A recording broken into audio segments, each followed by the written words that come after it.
As we read our sermon text this morning, mga sons, Matthew chapter 5, itong basahan verse 38 to 42. Muna ang pulong sa Ginoo karon nato nabuntag mga igsoon. Let us hear and may the Lord bless the preaching of His word. So verses 38 ngayon sa 42. Hear the reading of the word of God again. You have heard that it was said, an eye for an eye, a tooth and a tooth for a tooth. But I say to you, do not resist the one who is evil. But if anyone slaps you on the right cheek, turn to him the other also. And if anyone would sue you and take your tunic, let him have your cloak as well. And if anyone forces you to go 1 mile, go with him 2 miles. Give to the one who begs from you, and do not refuse the one who would borrow from you. For the reading of the word of God, may He bless the preaching of His word. Let's pray. Father, thankful again always kami. Ngunay, na ang inyong pulong, magatudlo, magabadlong, magakorek, train kanamo Diyos pagkamatarong. Trust that we are saved not by works, but by obeying the law, that are saved people, as people that are ruled by Christ in the kingdom. We owe, O God, to live our lives righteously as we owe to Father. And so thankful me na ang inyong pulong, itudluan kami on how we are to behave and how we are to obey your law and your commands as righteous people. And we trust that it is not by own doing and our own strength that we can do this. Salamat kami sa imong grasya, sa imong balang na Espiritu, may magibutan nga ni kanamo, na mahimo kami, na able na amo kining mabuhat. Imuha usab kami na willing na mo-obey sa inyong mga pulong as hear them, as we receive them, and that again, work in us that which is pleasing unto you as we listen to the word today.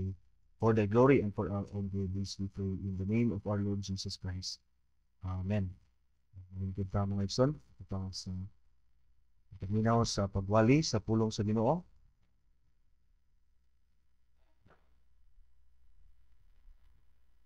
As God's people gathered every Lord's Day mga igsoon, pagsimba kini sa katawhan sa Ginoo.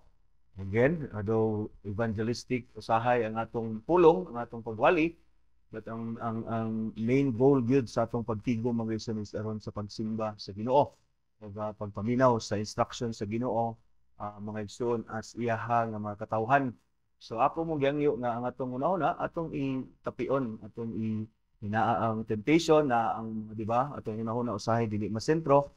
Di masayang ang pulong sa Ginoo mga igsoon na dili kita ma-instructionan apart from atong i-follow ang preaching carefully aron ta makasabot, mahimo kini mga igsoon nga makatabang kaayo kanato, di ba? Otherwise mahimong walay tulos ang atong paminaw sa pulong sa Ginoo kung dili ta mahimong attentive mga igsoon sa atong nakita. Ang gitudlo ni Jesus ay ang gitumen si Maria, na samtang nagwali siya, nagtudlo siya, si Maria naglingkod siya kay ilan attentive nga naminaw.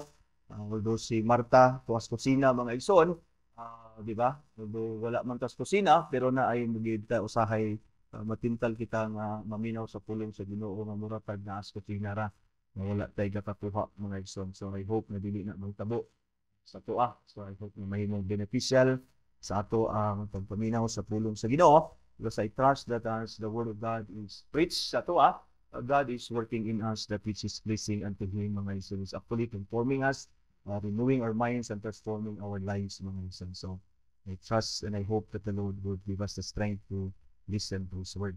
So napata sa ato ang series mga igsoon sa The Righteousness of the Kingdom. Ini sa portion sa sermon ni Jesus, nagtudlo siya on how we are to behave, how we are to obey the law, how we are to be righteous, to act righteously sa kingdom sa Ginoo mga igsoon. So nanata sa part 5 ani nga mini series na kung nag-follow mo, kung makatimaan mo, ani dayon nga mao nga part mga igsoon at kining giuluhan og repay evil with good. Diya sa kingdom sa Ginoo, kita mga igsoon as citizens of the kingdom, we repay evil with good mga igsoon. The whole world, we know nga ang tibok kalibutan karon is napuno sa conflict, napuno sa kagubot mga igsoon, from a global nga scale to a personal level. Ang conflict, ang kagubot, even kaning pulong nga war, di ba? Sometimes ang word nga war gagamiton na sa dagko nasod ko nasod, but even ang word nga war mga igsoon is nahimong gaka-describe nato ang atong ginagmay o atong tagubot nga sa personal nga level sa maura gihapon nga pulong mga igsoon. So even the word war in this world of conflict is used to describe not only conflicts between nations, mga igsoon, and countries, between groups of people or families and neighbors, whether from religious or secular organization, down to personal relationships between siblings, relatives, and even between spouses, mga igsoon. There is war, kaning word na war, gakagamit ni because there is always conflict everywhere. Conflicts result to chaos, ma-disrupt ang peace and order sa nation, sa nasod, or sa community, mga igsoon, even break relationships sa between spouses and between, even church members, di ba? Kasi magbuba ang relationship nato, and even these conflicts would somehow sa uban nga wilad nagigayo mo lead sa kamatayon sa uban, mga igsoon.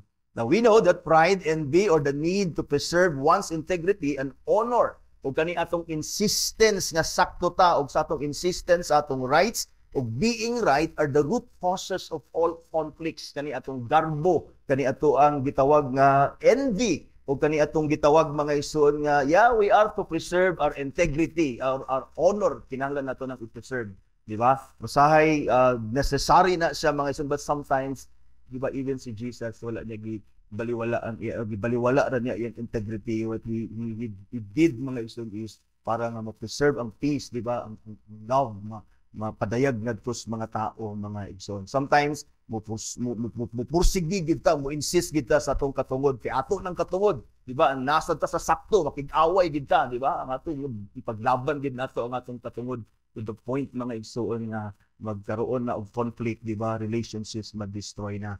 We react violently when our pride is violated. Di ba? We respond angrily when our honor and integrity are compromised, when our rights are violated. We demand justice and retribution if we do not get it. Most of the time, we put matters into our hands. We retaliate and take vengeance or revenge. Most of the time mo nato. In fact, as immediate as we can, as we are ma-open ganita, immediately we respond. Diba? We respond negatively, mga igsoon. Almost everybody immediately takes matters into their own hands. We almost always respond negatively to every violation, to every offense, and every wrong done to us by others. Immediately mo respond ta negatively. That is the nature sa atong flesh, mga igsoon. Almost immediately, we take matters into our own hands. And because almost everybody does this, the world, our community, our country, our families, and even our churches suffer so much pain and broken relationships. None of us is without conflict against others because none of us repay evil with good. Every one of us, kitang tanan dinhi, kung atong tan-aw, naagid tay kontra. Naagid mga tao nga atong nakaaway. Naagid mga tao nga nasuko sa tuwa. Naagid na, mga igsoon. It is because none of us repay evil with good, but we repay naturally evil, every evil with evil. And this is a misunderstanding sa mga Hudiyo, mga igsoon, and a misapplication of the law sa gitawag eye for an eye and a tooth for a tooth, or a life for a life.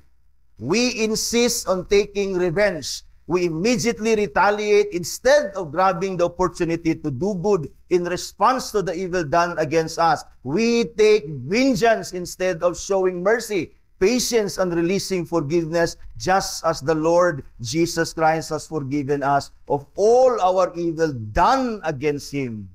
And because of this, mga igsoon, na dili nimo ituyo sa Ginoo sa kalibutan, that because of man's sin, tungod sa atong sinfulness, and tungod sa atong gitawag nga rebellion against the Word of God, the law of God, we lack, mga igsoon, kaning pagpigugma sa atong isig kaingon mo nang garesulta sa kagubot ang atong mga relasyon, mga igsoon.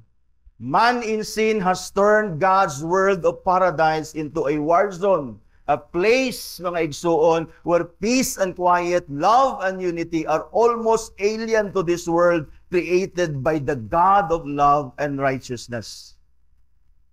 Tungod kay dili ta pagansi, di ta papildi, magig-away ta kay katungod nato sakto pud ta.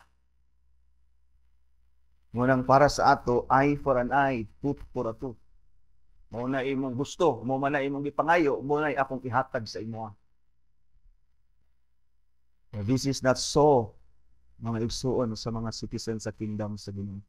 Nainani ang kalibutan, mga igsuon, naggubot ang kalibutan, ang relasyon na naguba, mga igsuon, tungod na sa sin sa tao, mga igsoon, tungod sa garbo sa tao, tungod sa ang tao wala niya maaplikar og sakto, mga igsoon, ang command sa Ginoo. Disobey the commands of God. And even kita nga mga naluwas, mga igsoon, God needs to teach us and how we are to still to obey the laws and to be to obey the commands of God aron nga mahimong maaplikar nato sa tumang kaugalingon, mga igsoon.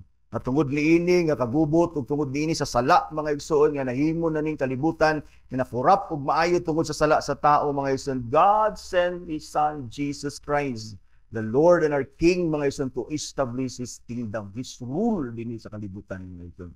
And that we know nga kana nga rule, kana kingdom sa Ginoo, mga igsoon, that would bring about the salvation of God's people from sin, and the sin that is the cause of all these miseries nga atong gisuffer, and eventually the redemption of the whole creation as well. God sent His Son, Jesus Christ, the King of Kings, mga igsoon, aron ma-establishar ang kingdom sa Ginoo, ang rule sa Ginoo, na mahimong mo-effect sa kaluwasan sa katawhan sa Dios. At mahimo usab nga ang katawhan sa Dios, even while they remain in this fallen world, will continue to live righteously so that they become again as preservative sa kalibutan, salt of the earth, and light of the world, mga igsoon. So we are called to obey the laws of God, mga igsoon, not for our salvation, but as we ought to as God's righteous people, mga igsoon. That is why si Jesus, sa atong study sa Mateo, especially kaning first sermon ni Jesus, mga igsoon, as atong naobserbahan, atong natun-an, even ang pag-launch yun ni Jesus sa iyang ministry, nakita nato that central sa ministry ni Jesus ang kingdom sa Ginoo. Central to the ministry of Christ is the kingdom of God. In fact, it was His first message. His message is the gospel of the kingdom of God. And then si Jesus, dayon, He taught the disposition and the attitudes of the citizens of the kingdom of God sa iyang teaching sa Beatitudes. This is how we behave at tubangan sa Ginoo. Muna itong disposition towards God and towards others, mga igsoon. And then He taught us as gitawag og how one enters the kingdom of God, that is through Him who came to fulfill the law on behalf of His people. And then He continues to teach us din sa itong mini-series, mga igsoon, of the righteousness of the kingdom and how we are to obey the laws, the moral laws of God. Kaya i-obey nato ni not only externally, but we obey the laws of God, the moral laws of God, mga igsoon, from our hearts, that is the hearts that are renewed in Christ, mga igsoon. Because only those who are regenerated, whose hearts are renewed in Christ, can indeed obey the laws of God. So Christ din is teaching now His disciples on how they are to obey the laws that they have heard from the Old Testament, nga ilang gibuhat, nga na misunderstanding and na misapplication, and now Christ is correcting His people. Even sa ato karon sa akong introduction, di ba? Makita nato that naagid ni bisag wala kay ni sa tunguna-huna ang eye for an eye, but ang atong attitude is eye for an eye. That's why di ta pagansi. Di ba? That's why di ta papildi, because naa sa ato, mga igsoon, the law is written in our hearts, and even written in our hearts, natay misunderstanding sa law sa Ginoo. But the Lord Jesus Christ this morning needs to correct kana, mga igsoon. And then si Jesus, He addressed anger, then He moves on to lust, to marriage, and then to our speech last Lord's Day, mga igsoon, that we must be truthful with all the words that come out sa atong mga ngabil, mga igsoon. And this morning, tudlo si Jesus, nagpadayon siya og tudlo sa aton how we are to obey God's law concerning, again, retaliation. Kaning the law of retaliation, mga igsoon, which is the cause of most conflicts that results to broken relationships, harms, and even death, mga igsoon, sa komunidad. So dinhi sa atong text, again, Christ is not against the law. He is not against the law, but He addresses, once again, the misinterpretation or the misunderstanding, and so leads sa misapplication of the Old Testament law on retaliation, especially sa yang mga katauhan o sa tao during the time ni Christ. But again, that extends to our time today because pareha nga itong corruption, pareha nga itong misunderstanding, mga igsoon. So here, Christ teaches us what the law of retaliation means. Unsay pasabot aning eye for an eye. And then how it should be obeyed and applied in the lives of these people. This morning, atong tunan mga igsoon o atong paminawon ang wali ni Jesus. I find myself unworthy to expound the preaching of Christ. Di ba, stricto kayo ta sa pagwali, di ba, dahil kayo, stricto kayo, exposition, wali. Pero kung mo rin basahon kaning atong text, sermon naman ni Christ. Sermon na ni Jesus. So I find myself unworthy to expound the words or the sermon of my Lord Jesus Christ. But still, ato ning buhaton because the Lord has given us the privilege, mga igsoon, atong sabton o tayo, unsay iyang gipasabot aning atong text karon nga buntag, mga igsoon. So again, ibutang si mong ulo, una nga si Jesus nagtudlo siya dinhi og unsay pasabot gyud anang law of retaliation, kanang gitawag nato nga lex talionis, di ba?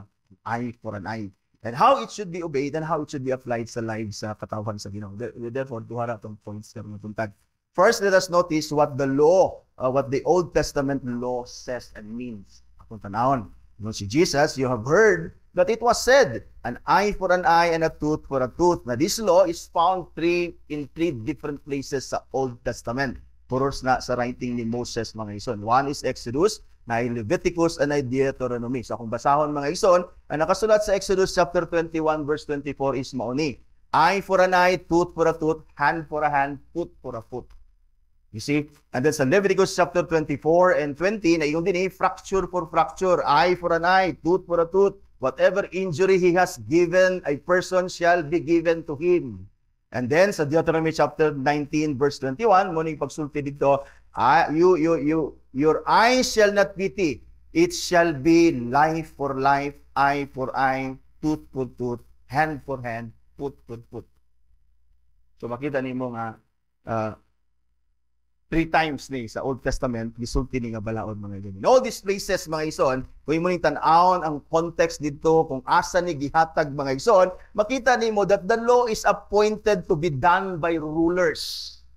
Importante kayo nga sabto nato ni kani nga balaod gihatag ni sa Ginoo through Moses, nga gi-appoint ni nga himuon ni ang mag-implement ani, mga ison, are rulers, magistrates, the judges sa Old Testament people. Matthew Henry matud pa niya, it was a direction to the judges of the Jewish nation what punishment to inflict in case of maims or injuries.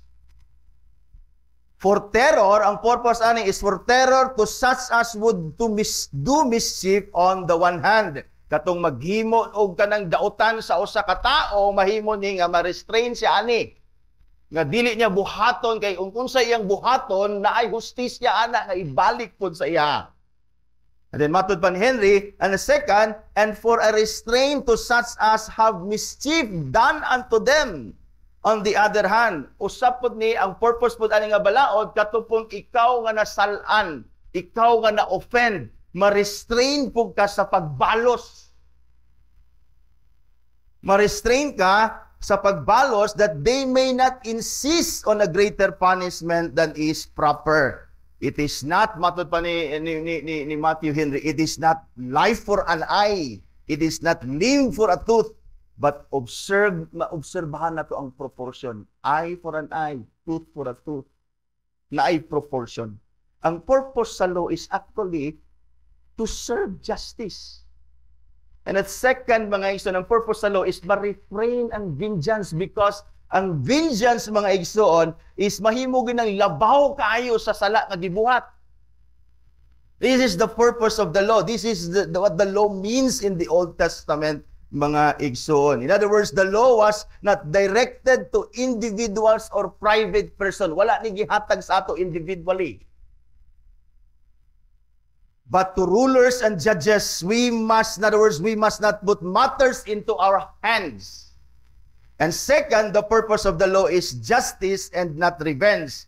This law of retaliation seeks justice against the offender, and when this law is taken by the offended, kung kani nga law, mga igsoon, is ibutang ni sa kamot sa offended, this becomes vengeance or revenge. And revenge is always greater than the injuries inflicted. In other words, revenge does not serve justice. it only multiplies injustices. So we are commanded as citizens of the kingdom, we are not to put matters into our own hands. Although we demand justice, but ay proper mga igsuon nga pamaagi sa Ginoo to serve justice even din is kalibutan. So kaning eye for an eye, tooth for a tooth, makita nimo ang proportion ana mga igsuon because ang justice is mauna. Kung unsay imong sala, mauna equal ang punishment, not greater, not lesser. And so gikuman sa Ginoo dinhi ang mga judges dili individually sa tuwa. Because kung nani sa atong mga kamot, mga igsoon, sobra gyud ang atong balos. Walay balos nga kulang. And then muna'y galikayan sa Ginoo, mga igsoon, nga dili nato na mahimo because nagsikta og gustisya when do this, kung mo revenge ta, kung naay vengeance nga mahitabo, mga igsoon, putting matters into our hands, mga igsoon, walay hustisya nga mahitabo. In fact, ma-multiply, mga igsoon, ang injustice. Because ang imong gihatag nga hustisya sa labaw sa iyang sala, mga igsuon, instead na piangan ra ka, imo siyang gipatay, sobra ang imong gihatag sa iya na himong na ay inhustisya, mga igsuon. The Old Testament repeatedly forbids personal vengeance. The Old Testament forbids personal vengeance. Kita karon gadumot pa ta, gapanimalus pa ta. In fact, ituduan ta ni Jesus, mga igsoon, na mo forgive sa atong heart because when we harbor bitterness and anger sa atong heart, we actually commit murder from our hearts. Usay ato ganing giman na basta-basta nga puman sa Ginoo, mga igsoon. This should not be as katawhan sa Ginoo. We ought to live righteous life. So atong paminahon, mga igsoon, ang pagtudlo ni Jesus that we may be corrected sa ato nga attitude ug sa atong pagkinabuhi as citizens of His kingdom, mga igsuon. Old Testament repeatedly forbids personal vengeance. For example, Leviticus chapter 19 verse 18, you shall not take vengeance or bear a grudge. You see, that's bitterness, grudge from your heart, because gi-interpret ni Jesus as committing murder from the heart. We are not, ingon dinhi, shall take vengeance or bear a grudge against the sons of your own people, but you shall love your neighbor as yourself. I am the Lord. You see, makita na to later on. This is Christ's point. Why we repay evil with good? Because we must love our neighbors, even our enemies. Proverbs chapter 20, verse 22, do not say, I will repay evil. Wait for the Lord and He will deliver you. Proverbs chapter 24, verse 19, do not say, I will do to him as he has done to me. I will pay the man back for what he has done. Do not say that. Again, this was a law for civil courts laid down in order that the practice again of seeking private revenge might be discouraged. The Old Testament passages do not mean take personal revenge whenever you are wrong, whenever you are offended, whenever you are injured, but they mean just the exact opposite.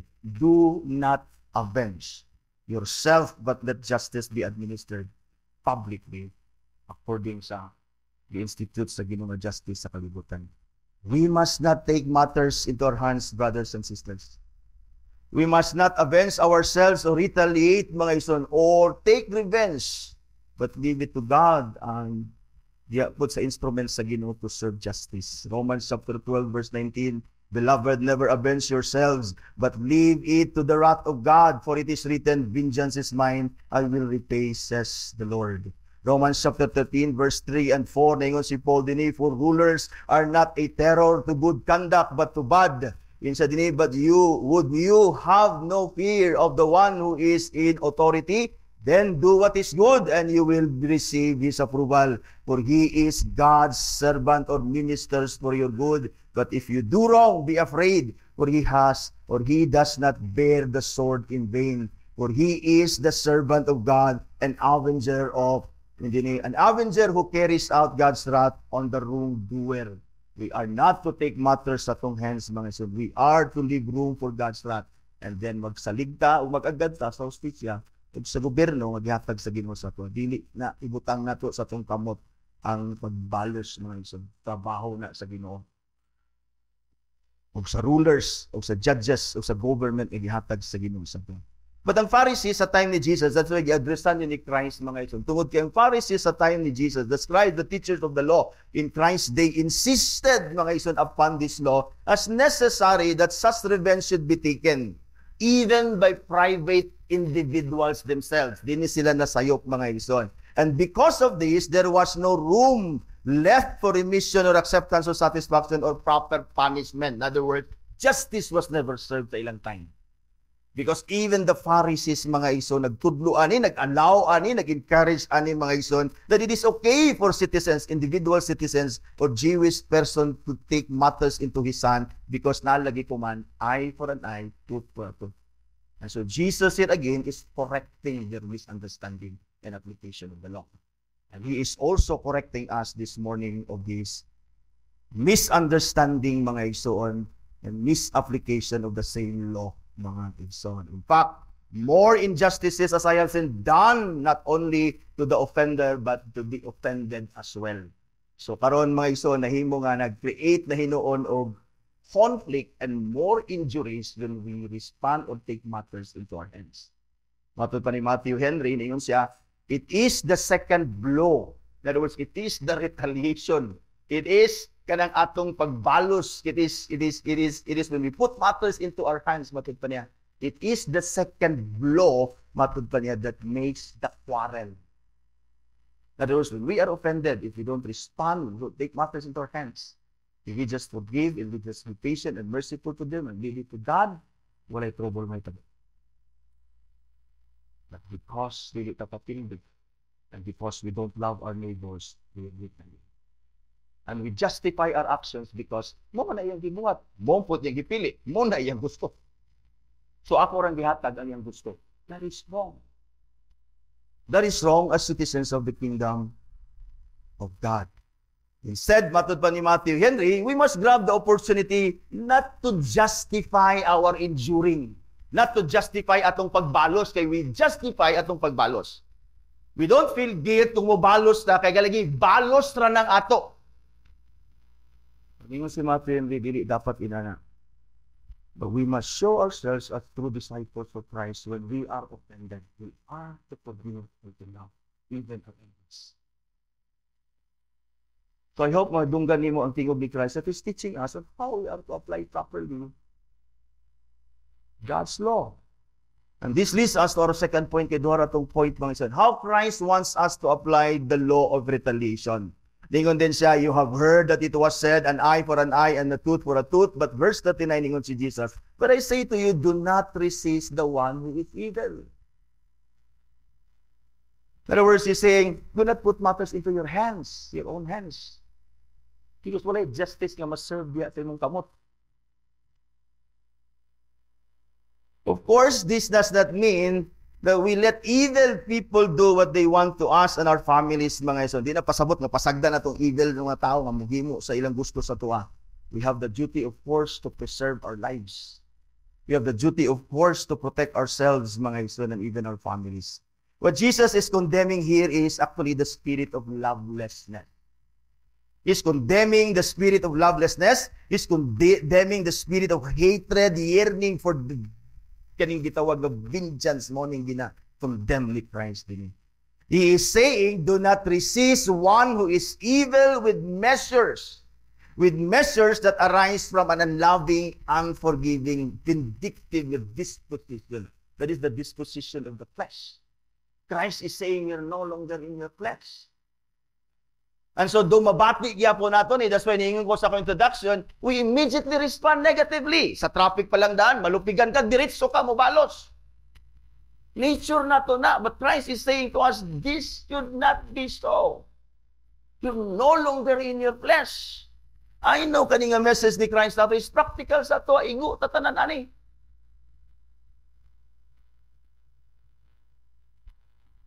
So he's condemning ang atong disposition that is of the flesh, kaning atong way paghigugma sa atong pagkaisig kaingon, atong kasuko sa tao nga masayop, and then we yearn for revenge, mga ison. Jesus is saying, do not resist the evil person with such measure sa imong kating-kating.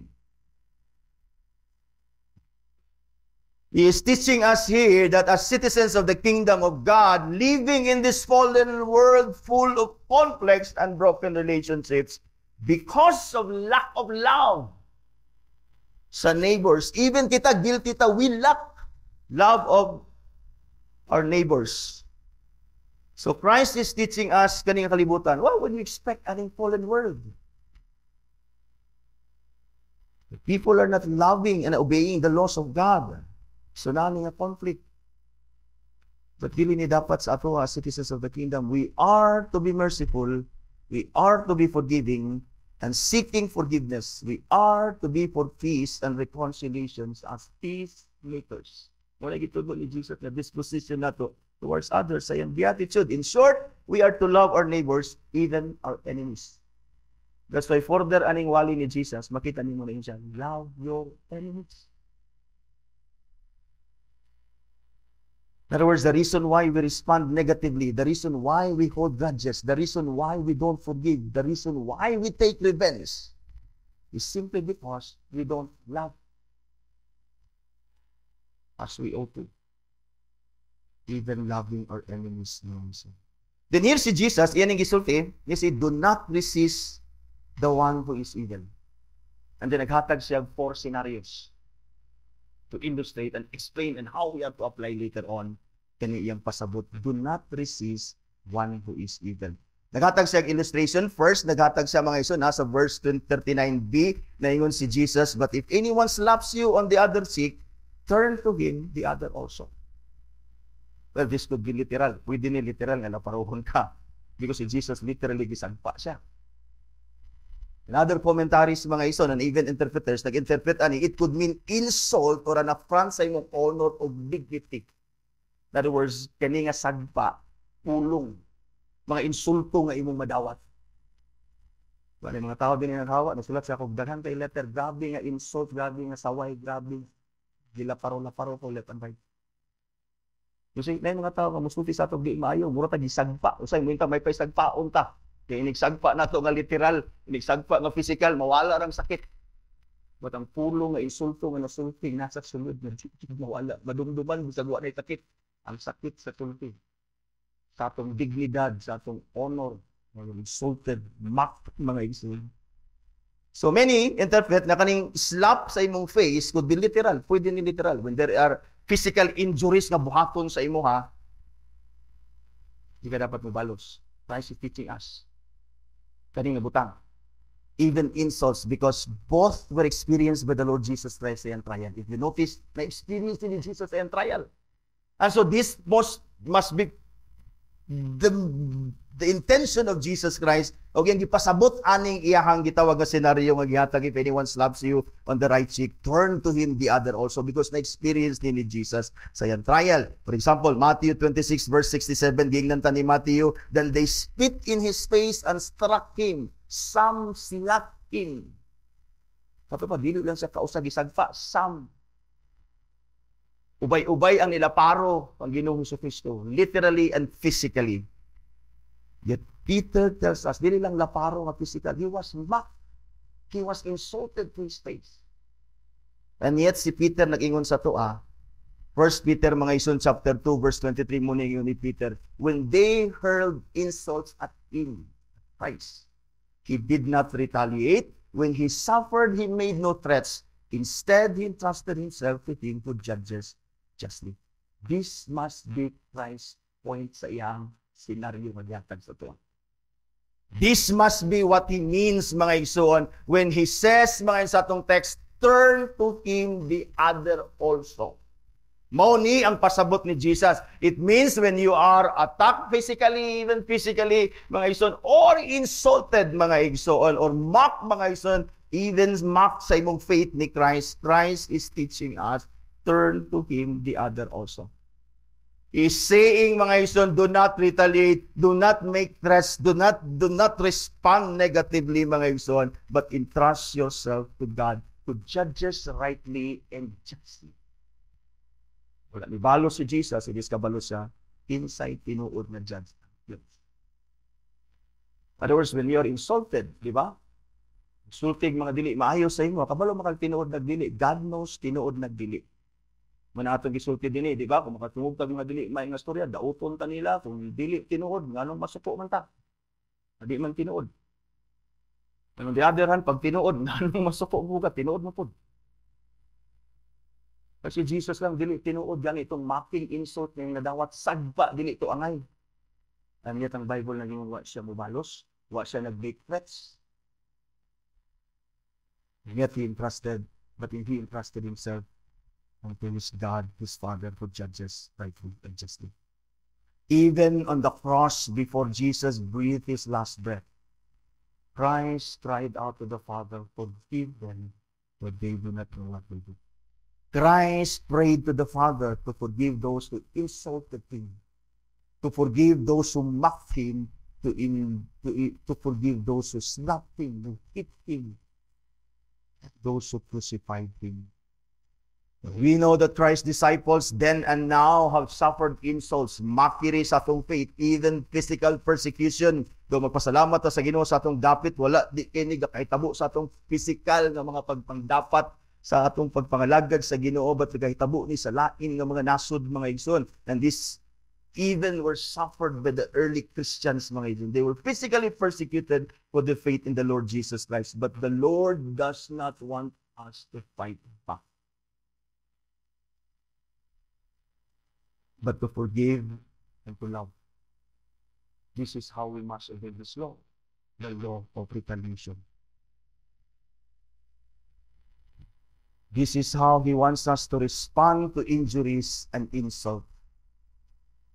Do not retaliate, do not make threats, but entrust yourself to the Lord, to God, the judges of you.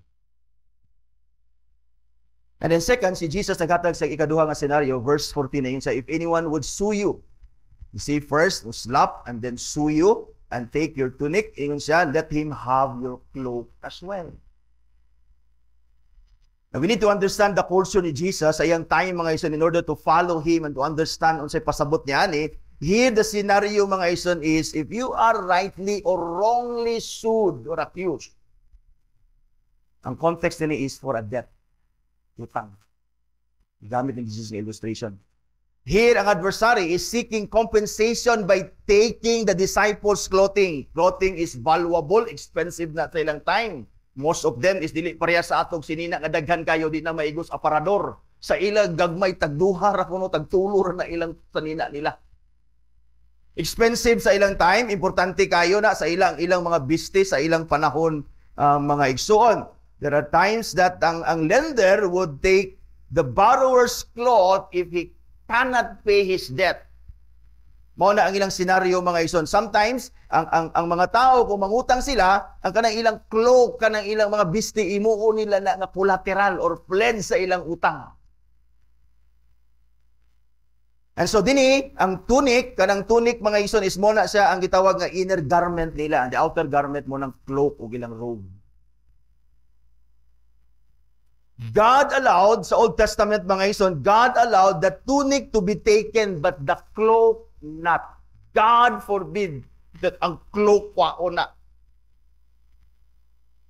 Cloak was so important, a covering or a blanket at night, and no one should take it from anybody. And if it is used again as collateral or as a pledge sa utang, it must be returned before night comes. Inana ka-importante ang cloak sa ila. Kapag dili pa siya kabayad, inikabot sa gabi, iuli gina nimo iyang cloak sa iyaha. Ang Ginoo mismo nagcommand, Exodus chapter 20, verse 26 and 27. If ever you take your neighbor's cloak in pledge, you shall return it to him before the sun goes down. Ang Ginoo mismo nag-ingon. For that is his only covering, and it is his cloak for his body. In what else shall he sleep? Nag-ingon ang Ginoo. And if he cries to me, I will hear, for I am compassionate. But Jesus says here, let him have your cloak as well. What do you think Christ is saying here? Na posible, tinuod nga gisuka, or you are wrongly sued. Both scenarios, whether you are wrongly or rightly accused, what Christ is saying is, don't fight back. Nga naman, if you rightly stood, sakto man po. Ang ngayon man po ta. Silutan. If you wrongly stood, still let him have your food. What Christ is saying, do not avenge. Do not resist an evil person. But instead, show how much you love your neighbor by not resisting. Jesus is saying here, though your cloak is important to you, but for the sake of peace and love for others, it is more important than clothes. Let him have it. Let him have it. Of course, Jesus is not commanding us to give away everything until we are left with nothing.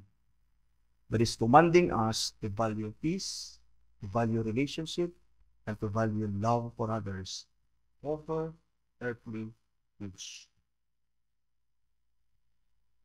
Do not resist the one who is evil. Another scenario gihatag ni Jesus, ikatulo is, nasa verse 41, ingon siya, and if anyone forces you to go 1 mile, go with him 2 miles.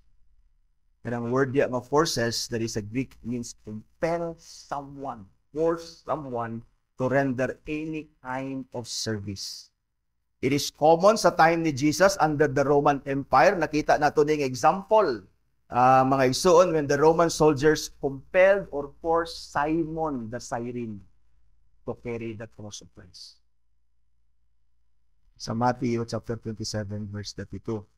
Literally, gakahitabo ni sa time ni Jesus, mga igsoon. What he is saying is that rather than reveal a spirit of bitterness and annoyance towards the one who forced you a burden upon you, matuto ni Jesus is take the position nga mahimo kang glad and willing to serve others. But ang context man gud dinhi, sometimes ang Roman soldiers man gud would force anybody to carry their battle equipment.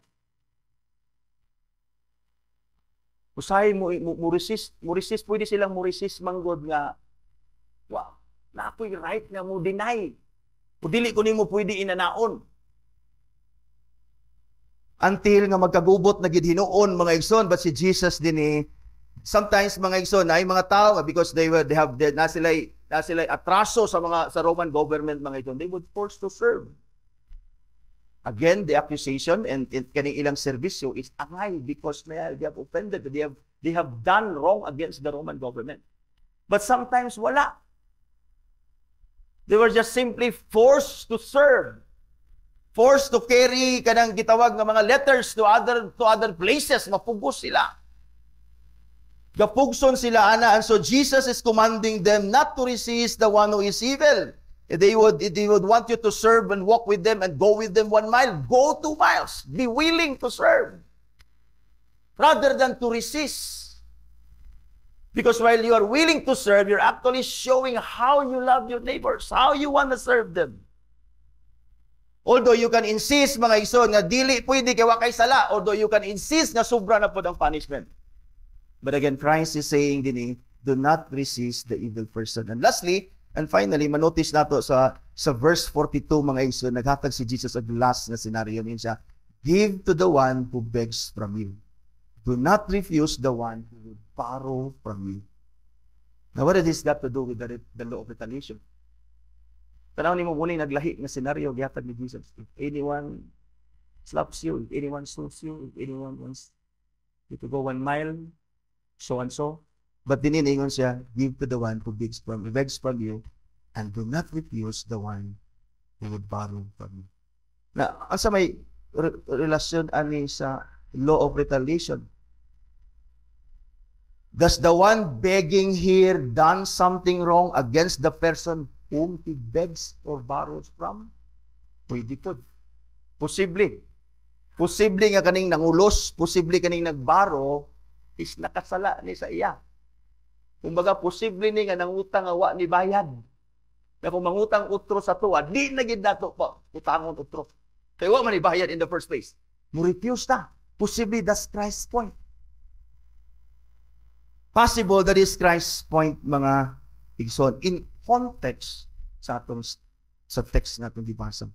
But if you look at the four scenarios, mga igsoon, so dini, if anyone wants to beg from you, borrow from you, ayaw i-refuse. Even if nasa'y atraso sa imo sa una. So long as makita nimo nga nangulam siya kay nasa'y pagpanginahanglan na unnecessary gid nga matrisan.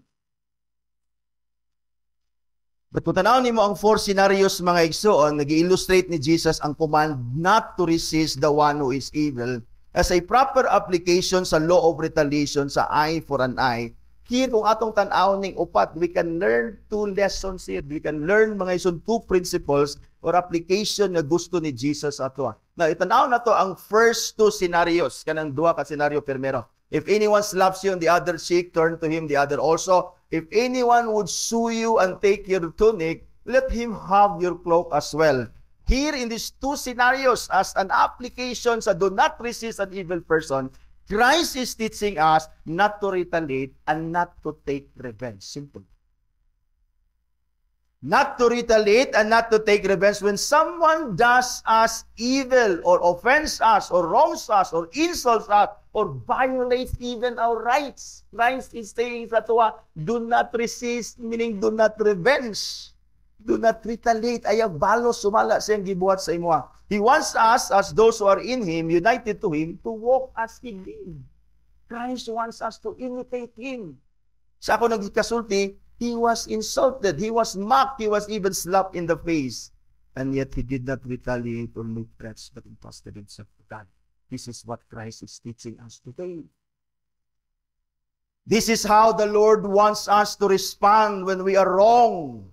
Not to insist on repaying evil with evil, but instead with good.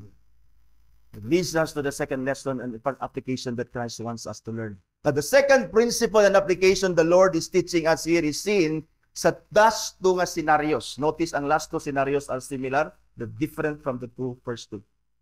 Ang first two, makita ni mo, Christ is ayaw balos. Laparuhon ka, ayaw balos. Kung kwaon imong tunik, yatag imong cloth, ayaw balos. That's what Christ is saying. And second, sa last two scenarios, mga igsoon, and if anyone forces you to go 1 mile, go with him 2 miles, and give to the one who begs you, and do not refuse the one who would borrow from you. Jesus here is teaching us to do good, even to those people who have done evil against us.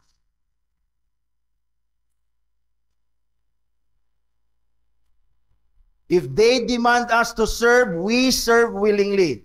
If it happens that they need our help, even if they have offended us, we are to help them lovingly. That's what Christ is saying. When people has done evil against us, we must not retaliate. And second, we must do good instead. In short, again, Christ is teaching us not to repay evil with evil, but evil with good. And in Romans chapter 12, verse 19 to 21, and 1 Peter chapter 3, verse 3 and to 15, mga ison, is a very good commentary na nag-explain ani mga ison. Tanawan sa igon ni Paul sa Romans chapter 12, verse 19 to 21. This is what Jesus is teaching us here. Beloved, never avenge yourself. Beloved, never avenge. Is writing to the believers. Ayaw o take revenge. Ayaw panimalos. Ayaw o retaliate. But leave it to the wrath of God. For it is written, vengeance is mine, I will repay, says the Lord. Yung din si Paul sa verse 20. Sa second principle ng gitudo ni Jesus sa tuwa. First, yung si Paul, mga ison, do not avenge yourself. That is the first principle that Christ is teaching us. Sa first two scenarios, as in the application sa do not resist an evil person. And second, dayon, muning second application, verse 20, ningon si Paul, to the contrary, if your enemy is hungry, feed him. In other words, if your enemy is hungry, feed him. If he is thirsty, give him something to drink. Meaning, do good to your enemies, even if you have done evil sa inyo. For by doing so, you will heap a burning coals on his head. Possibly, makamata siya sayang sayop. When you do good, but when you do evil, but when you repay their evil with evil. Mahimo ng cycle, magbinalusa mo, and none of you would recognize that you have done evil to one another. Kasi sakto ang ingon ni Matthew Henry. Ang imong balos mo na makakagubot sa samot.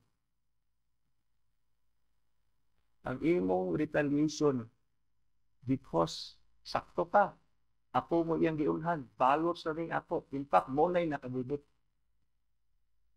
But Jesus is teaching us, do not retaliate. Instead, do good. Do good. For by doing so, you will reap a burning coal on his head. And then si Paul din, do not be overcome by evil, but overcome evil. Sometimes, akong gikaingon, most of the times, we are immediately overcome by evil. Immediately as in immediately. Mo na atong flesh. Mo na atong nature. But ako encouragement sa imo, when you fall aning immediate retaliation, repaying evil with evil. Ask forgiveness sa Ginoo. Ask forgiveness. Be willing to correct right then and there sa imong error. Ayaw na paghuwat sa taas na panahon nga malimtan lang. Ask forgiveness and ask the Lord. Sa lain nga sitwasyon nga ialaw sa Ginoo mga igsoon, You would respond according to Christ's command. do not resist an evil person. Same thing ang gisulti ni Peter mga igsoon sa 1 Peter chapter 3 verse 9 to 15. Ingon si Peter, do not repay evil for evil. Or reviling for reviling. Proportion, murag eye for an eye. Do not repay evil for evil, nor reviling for reviling, but on the contrary, again, bless for those this is, for to this you were called. In other words, we are to do good till mauni tawag sa tuwa. Because si Peter, naa siya pagwali ni Jesus. Kabalo siya na ang teaching ni Jesus sa tuwa sa law of retaliation is, instead of reviling for reviling, eye for an eye, tooth for a tooth. Kabalo si Peter, the what Jesus is saying is, do not repay evil, but instead, do good. That's why ningon si Peter din yun, bless instead. Bless instead, for to this you were called, that you may obtain a blessing. Verse 10 explains Peter, for whoever desires to love life, to see good days, let him keep his tongue from evil, and his lips from speaking deceit. Let him turn away from evil and do good. Let him seek peace and pursue it. Instead nga mo respond ka negatively para magkaroon og conflict, kagubot, broken relationship, what Peter is saying here is just re-echoing Christ's words and commands. Let him turn away from evil and do good. Let him seek peace and pursue it. For the eyes of the Lord are on the righteous, and his ears are open to their prayer and cry. But the face of the Lord, ingon sa dini, is against those who do evil. Now, ningon si Peter, now is there anyone to harm you if you are zealous to do what is good? Now, ang isulti ni Peter, naaba ko na yung muhimog, dautan sa imo, you're willing to do good. Dahil kitang makita nga video ng mga road rage sa dalan. Kung ang isa mo balos, magbinalusa, usahay mo ito sa matayin. But dahil usahay nga video nga makita ni mo diha mga igsoon nga naayo usahay mag road rage. Ang isa di din mo tumpang, makigpasaylo. Dili mabudot. Inana ang gusto ni Jesus nga respond ta sa tanang situation nga atong atubangon mga igsoon. Dili ta mahimong immune sa evil people sa atong palibot. In fact, kita pod usahay among us, we do evil with one another. You do evil with one another. Daghan member sa simbahan, daghan churches, balin-balin og membro because relationships are broken because mubalos bisag wala unsaa. Mo insist nga mo ni sakto. Instead of magkahinigog maay o magkasinagtanay mga igsoon. In conclusion, mga igsoon, sa itong message today, in the kingdom of God, if you are in the kingdom of God, if you claim to be in Christ and you are in the kingdom of God, we repay evil with good. In the kingdom of God, in this fallen world, because sa langit, sa ultimate na kingdom sa Ginoo, wala na evil. Everything is good. only in the side of hean, only in the side of glory, nga naa ang kingdom wherein evil must be repaid with good. With this we are called, Matupan Peter. With this we are called. Personally, individually, citizens of the kingdom. Sa'yo ay makita sa inyo nga mo respond ka negatively in education and situation. But again, as I have told you, ask the Lord's forgiveness that you must repay evil with good. The message of the kingdom, or rather of the gospel, falls apart if we who profess to be in Christ and in the kingdom of God continues to repay evil with evil. Dili lang atong testimony gakadaot ang gospel nakadaot. Karon sa panahon nga daghan na kayo CCTV, mga sakyanan nga atong kasunod, sakyanan nga atong kauna, naana na yung mga gitawag. Naana na yung gitawag ng mga gitawagan na dashcam. Ang imong mga actions, behavior sa dalan, it recorded. And I hope wala din sa ato mag-drive nga usa na mga adlaw ma-viral na lang ta, i-report na ta sa LTO kay misbehave ta, respond ta negatively sa evil nga gabuhaton sa dalan pato. Usay na di magpadapin sid batuan na to kayo, pag-overtake na to, ato kanaon kay para lang gid siya nga matapit mahatol. I hope wala sa ato mga igsoon, because dili lang gakadaot atong testimony as believers, the gospel is also despised mga igsoon. But on the contrary, if we repay evil with good, if we repay evil with good, there is insult with patience, injuries with meekness, persecutions with love and blessing. We do not only obey the law as we ought to, but show the world what the gospel of God can do to sinners like us. We're actually preaching the gospel to the world. Because ang normal nga tao, when he is offended, negative ang iyang ihatag. But when we who are believers under the kingdom of God, when we respond positively as the Lord commands us, we're actually preaching to the world that this is what the gospel can do to our lives. Ma-change ang atong life, mga igsoon, to the gospel. Ma-change as sinners, and we are supposed to respond negatively sama sa ilaha. But when we respond according to the Lord's command, mga igsoon, we're telling the world that this is what the gospel can do. They can transform people, sinners, unto Christ-likeness to the glory of God. Repaying evil with good is the righteousness of the kingdom of God. We must not retaliate. According to Christ karon, we must do good instead, so that God be glorified sa tuwa as citizens of heaven. I hope nakakat-on ka mga igsoon, and this is how we behave as God's people in the kingdom of God. Again, ang application nato mga igsoon, ayaw balos, ayaw himog dautan sa ilaha, ayaw panimalos, but instead paghimog maayo mga igsoon.